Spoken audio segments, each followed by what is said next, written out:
Bharatiya Janata party के प्रदेश अध्यक्ष doctor Sanjay Jaiswal BJP जिला कार्यालय में आयोजित प्रेसवार्ता में जेडीयू के नेताओं के पाले बदलने के पूछे गए एक सवाल के जवाब में कहा कि जिन्होंने 1990 से लेकर 2005 तक जंगलराज के खिलाफ लड़ाई लड़ी है, उन सब का हम अपनी पार्टी में स्वागत करते हैं।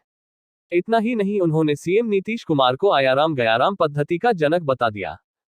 वही उन्होंने कहा कि जब 1998 में आदरणीय अटल जी ने दलबदल कानून लाया था तो उसके बाद से पूरे हिंदुस्तान से आयाराम गयाराम पद्धति गायब हो चुकी थी। आज के समय में नीतीश कुमार आयाराम गयाराम पद्धति के सबसे बड़े जनक हैं। जब जिधर चाहते हैं चले जाते हैं और कहते हैं कभी इनके कहने से गया तो कभी उनके कहने से गया। नीतीश कुमार अपनी पार्टी को समाप्त कर रहे हैं, इसमें हमें कोई कष्ट नहीं बल्कि हर्ष है। जनता दल यूनाइटेड में आपस में क्या बात हो रहा है, आपस के उनके नेता क्या कर रहे हैं, मुझे इससे कोई मतलब नहीं है। लेकिन एक बात तो निश्चित है कि 1998 में माननीय प्रधानमंत्री अटल बिहारी वाजपेयी जी ने दल बदल कानून लाया था और उसके बाद से पूरे हिंदुस्तान में आया राम गया राम की पद्धति बंद हो गई थी राजनीति में। नीतीश कुमार आज के समय में आया राम गया राम पद्धति के सबसे बड़े जनक हैं। जब वो जिधर चाहते हैं उधर चले जाते हैं और जिधर वह चाहते हैं धोखा, हमेशा दो लोगों को दोष देने के लिए तैयार रखते हैं, कभी इधर कभी उधर, और अपना वो करते हैं कि इनके कहने से मैं गया था, कभी उनके कहने से गया था, आज मैं इनके कहने से लौट रहा हूँ। नीतीश कुमार जी अपनी पार्टी को समाप्त कर रहे हैं, उससे हमें कोई कष्ट नहीं है, बल्कि हमारे लिए यह हर्ष का विषय है कि नीतीश कुमार जी स्वयं अपनी पार्टी को समाप्त करने में लगे हुए हैं।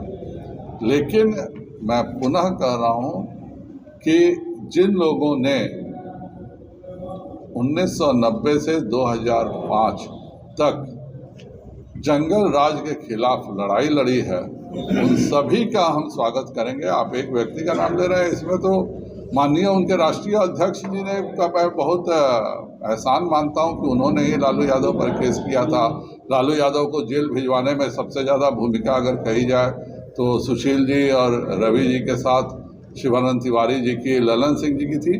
तो वैसे सभी लोगों को जाहिर बात है कि इस गठबंधन से अगर जिसको भी कचोट रहा हो हमारे साथ आ सकता है। करें आप, जब 6 साल से हम समझाने का प्रयास कर रहे थे कि आप दूसरे जगह एम्स करिए, तब तो आप बिल्कुल एकदम रिजिड थे कि हम दरभंगा मेडिकल कॉलेज के बाहर नहीं निकलेंगे।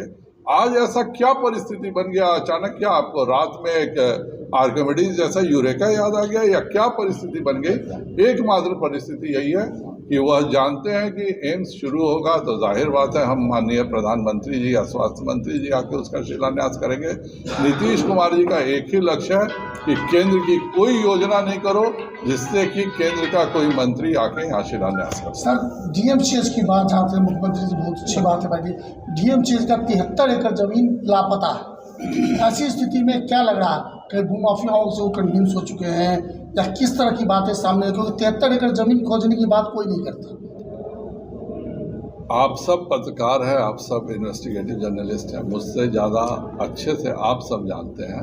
पर अगर इस बात में सच्चाई है तो जाहिर बात है कि दरभंगा में एक बहुत प्रसिद्ध नेता भी हैं जो इस तरह के कार्यों में माहिर हैं और एक तरह से कहीं ना कहीं मुख्यमंत्री जी के इस तरह के कार्यों का निष्पादन करते हैं। हो सकता है कि उनको मैनेज करके और मुख्यमंत्री जी को मैनेज कर लिया गया। कौन से पॉलिटिकल?